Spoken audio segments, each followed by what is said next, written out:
To start off thinking about this story and just how strange this story was for Jesus' listeners at the time that he told this story, the story of the prodigal son, I want to tell you this joke that I've told many times before. The Jewish tradition has in its most conservative tradition called the Hasidic faith, something started around the 17th century by Rabbi Baal Shem Tov.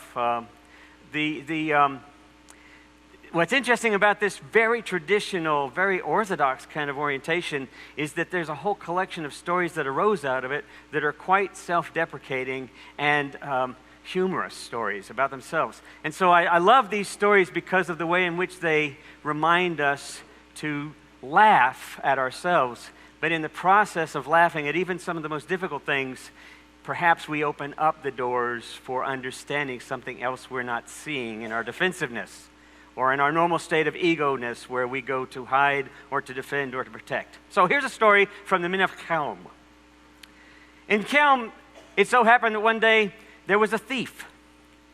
Now, this thief had come out of nowhere, it appears. This thief was stealing things in the town of Kelm, a town where everyone knows everyone else, a town where there was an openness and a shared friendliness and a trust amongst everyone. And yet there was a thief in the town. Well, everyone was disgusted. This thief was taking things. This thief was so brazen, this thief was taking things in broad daylight. And so finally the people came together and they said something must be done. And they began to mistrust one another, of course. And so they searched hard and long and far and wide to try to find this thief. Finally, they figured it out. They called everyone together, and the leaders, they came together as a council, and they brought the suspect in front of them. It was the blacksmith. The blacksmith has been the one stealing everything from everyone else. And so one by one, the crowd began to sing. "Hang the blacksmith," they shouted. "We must have justice. Hang the blacksmith." And there was such a fervor and a roar among the community when finally somebody in the community started looking at someone else and said, "But wait a minute. We only have one blacksmith. If we hang our blacksmith, we won't have a blacksmith." There was a dead silence in the crowd when suddenly someone else snapped up and said, "We have two bakers. Hang one of the bakers." I've told this joke hundreds of times. Linda has told this joke, loves to tell this joke, and in all of that telling, I only realized something very recently as I thought about it. It speaks to what we do, I think, sometimes as adults, but even more, I think, as adolescents, as adults who don't recognize we really haven't grown up yet. We really haven't matured yet. Because the idea that's in that story is this idea that we often see in our community around us, and that I'm going to suggest that even you and I have done from time to time, that we will often resort to self-destruction before facing the truth about our sense of what seems to be missing, or about our lack of understanding what is integrative and what brings about wholeness. We will oftentimes even result to self-destruction. Think of all of the habitual patterns that we live out of and all of the patterns that we see in our community around us. Somehow, we believe that it's easier to undermine our very existence rather than to work toward our integration or wholeness. Jokes have a way of revealing hidden truths or unspoken deceits.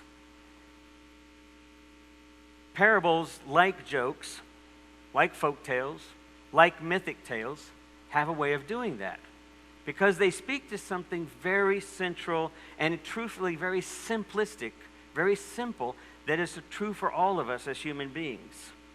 And one such story is the parable of the prodigal son, which, as I said earlier, is a misleading name because there's no use of the word prodigal in the story whatsoever. Jesus never uses the word prodigal. None of the writers and readers or tellers of the story back then or even since used the word prodigal. Somewhere along the line, the word prodigal started being used. That's your homework, by the way, for this week. I forgot to look that up myself. Where did that even begin? I know what it's rooted in, and I'll tell you that in just a second. In the end, what is important about this story is to find out what it can mean for us 2,000 years later after it was first recorded. Now, in its context, just to remind you, it comes from the Gospel of Luke. And I'm assuming we all know the prodigal son. We'll get to the text in a little while.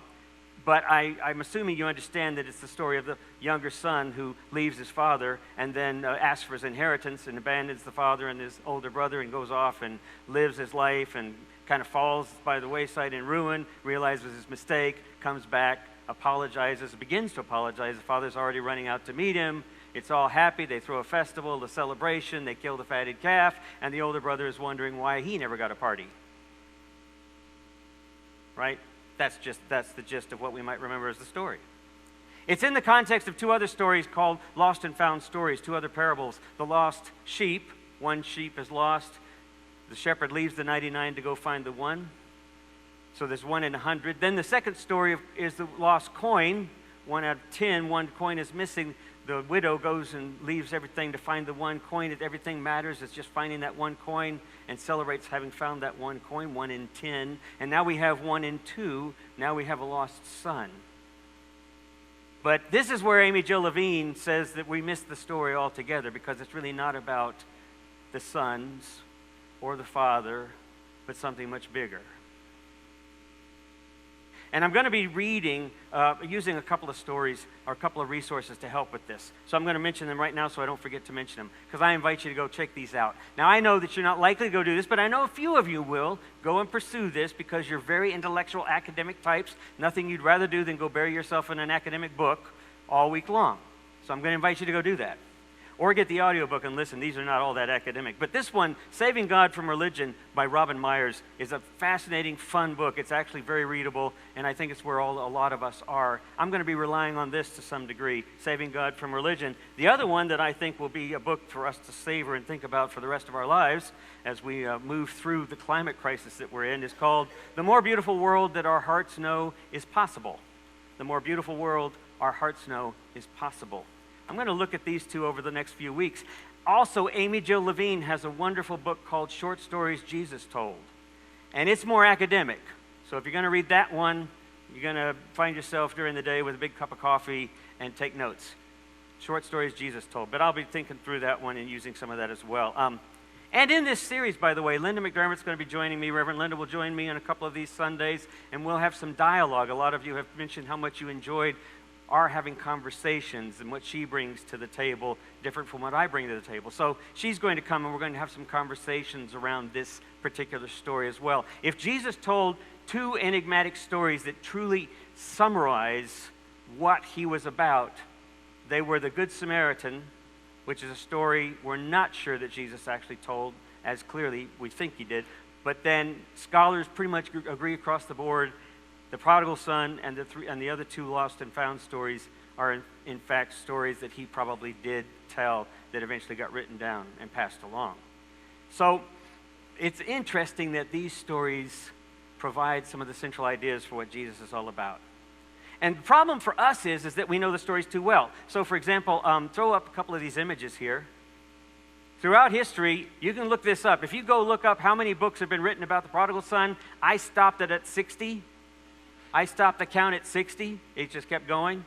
If you look at how many paintings have been painted representative of the Prodigal Son story, dozens and dozens throughout history.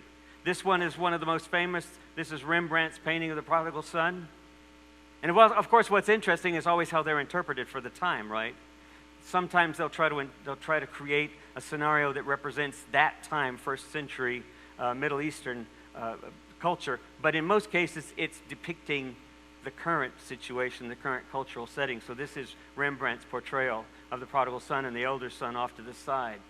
Then the next one, Jorge Coco is a modern, he's actually a Mormon artist, a Spanish artist, and this was his rendering of the prodigal son, which I love. It's modern color kind of portrayal.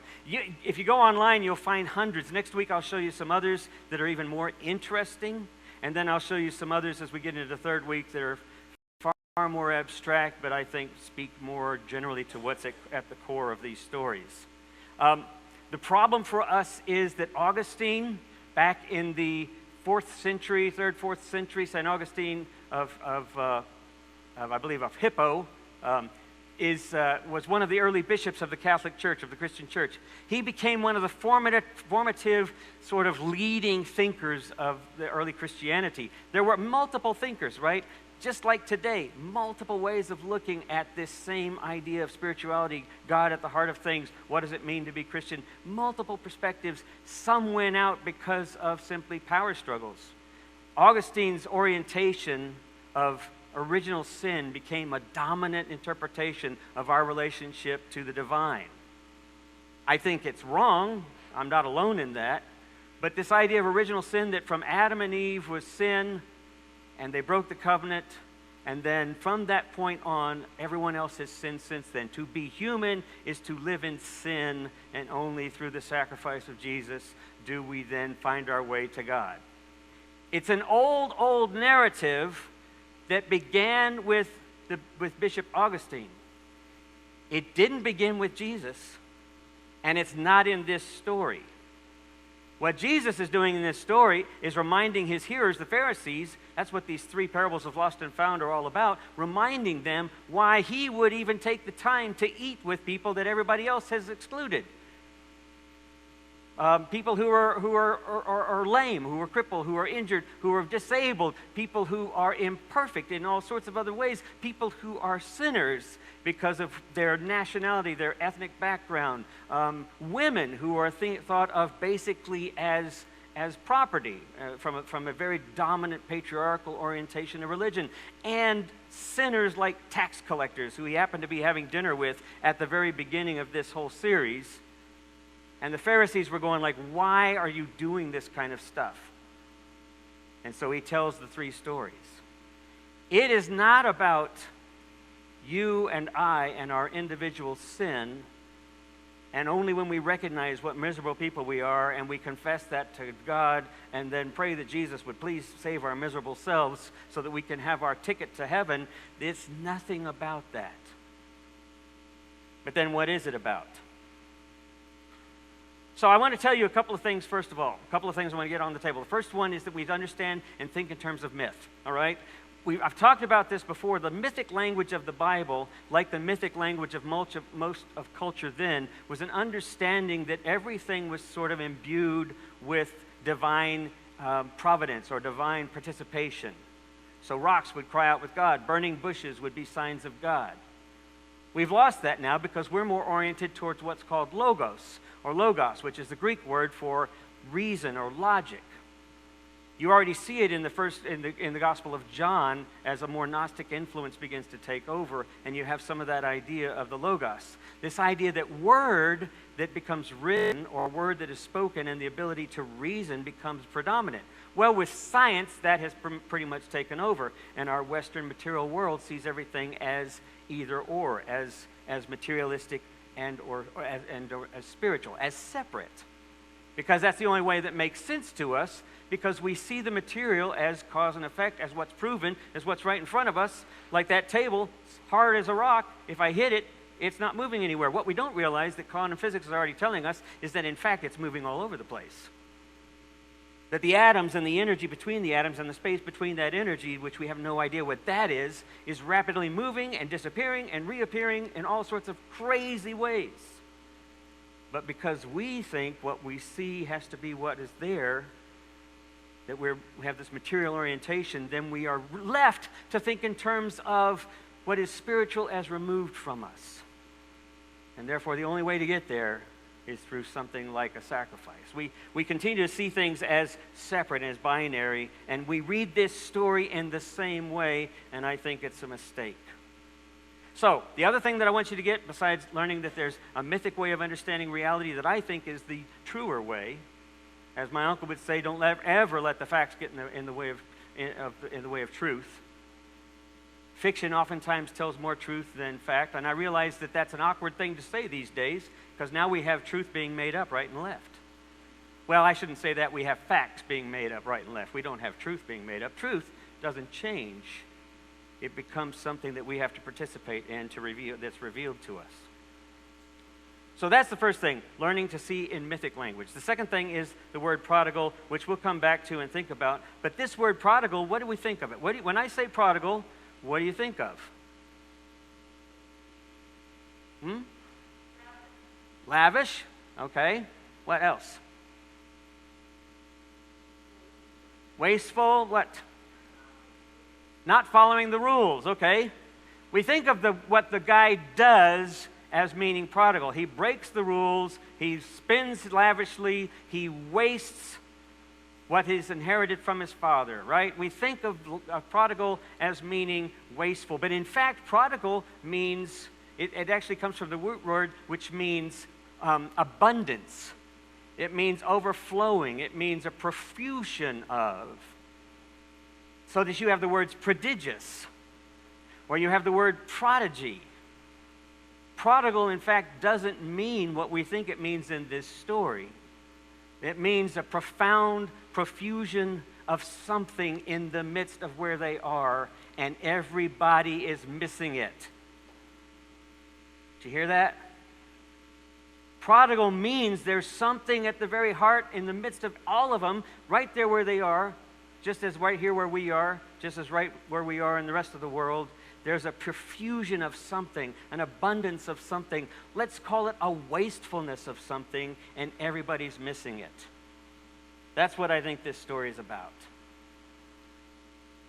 As I was thinking about this story, I was reminded of a myth, and I'm going to share it with you very quickly, because I think it speaks to this. And we're going to finish. I'm going to finish with this little myth, and then one final thought, because I realize we've already gotten ourselves to 12 o'clock here. There's a story that I learned when I was at the International Festival in Ireland. And a teller from India told this story. It's a very simple little story, classic with all myths, typical to all myths. It's a very simple framework. There was a woman who wanted a child in a small village. She wanted the child so desperately. But when she gave birth to the child, it was only half a child. It was half a boy. It had only the right side. It had one eye on the right. It had half the mouth. It had half the nose. It had an ear. It had a right arm and a right leg. There was no left side. And so they called the child Half-Boy. And Half-Boy was hard to live with. Not simply because he was difficult to look at, but he was not very happy. Nor was the mother particularly happy. And eventually, no one really understood what was going on, and the conflict grew and grew and grew, and the village itself began to fall apart. Now, I want to remind you to not think of this story as a literal story. What's missing in your life?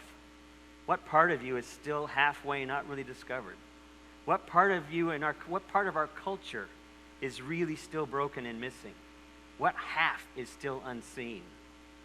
So Half-Boy went about the town and the village trying to live, but nothing seemed to work as he lived out of his own angst and his own dysfunction until finally he left the village. After a while, he wandered to another village, and he came to this village, and they said, "We don't want you here either, but you might find something out by the lake." So he went walking out to the lake. Now, when he found this lake, he saw something coming towards him, and as he squinted his right eye, because that's all he had was the right eye, as he squinted the right eye, he began to notice, okay, now I'm being funny, he began to notice that it was another half person, and to his delight, it was the other half. Well, now wait.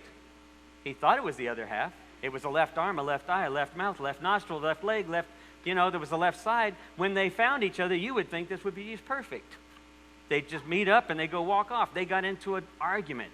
Then they got into a wrestling match. Then they fell into the water, and the water began to thrash all about until it was stirring up the dust, the water, everything was thrashing about until they disappeared beneath the surface of the water. Nobody saw anything for a time. And then after a while, a whole person came up out of the water. But this person was completely disoriented. Had no idea exactly where they were. They knew they were whole, but they had no idea where they were. They didn't understand why they were there. And so the people in the village said, well, you need to go back where it started.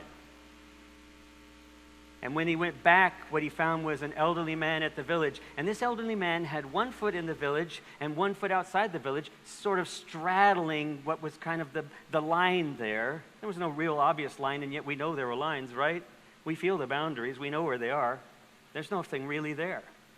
But there he was straddling this boundary that seemed to be there, and he said, if you want to come in, you have to come in with me. And together we have to dance as we go in. So they crossed over this boundary and they began to dance. And as they danced in the village, everyone else around them began to join in the dance together. Now that's a strange story, admittedly. And because we are such literal people, we have a hard time hearing strange stories. We tend to want to plug them in. We tend to want to paint them exactly as we saw them. So it's hard to see a half boy. It's not hard to realize there's half of us missing.